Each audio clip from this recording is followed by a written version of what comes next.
আসসালামু আলাইকুম doctor engineer প্রবাসী যে যেখান থেকে শুনছেন।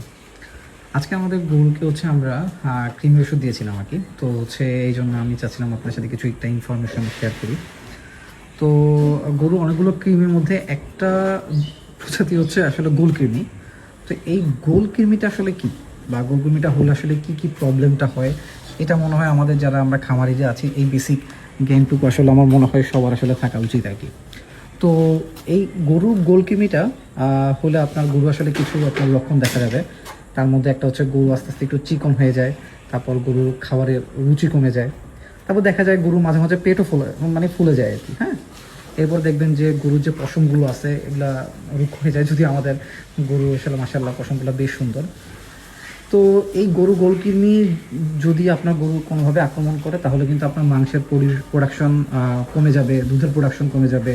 ঠিক আছে, তো দেখা যাবে আশানুরূপ ফল আপনি পাবেন না আর কি। হ্যাঁ, তো এই গোলকৃমিটার জন্য আমরা আসলে যে ওষুধটা ব্যবহার করি সেটা নাইট্রোনেক্স। হ্যাঁ, তো বাজারে এই ওষুধটা পাওয়া যায়। তো আপনারা যদি আমি আপনাদেরকে একটু ওষুধটা দেখাই।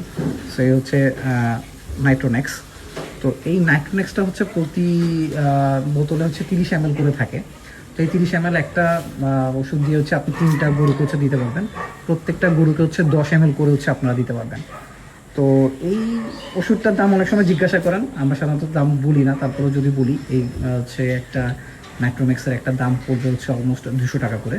তো 200 টাকা যদি নেয় একটা দিয়ে আপনার বেসিক্যালি 3টা গরু দিতে পারবেন।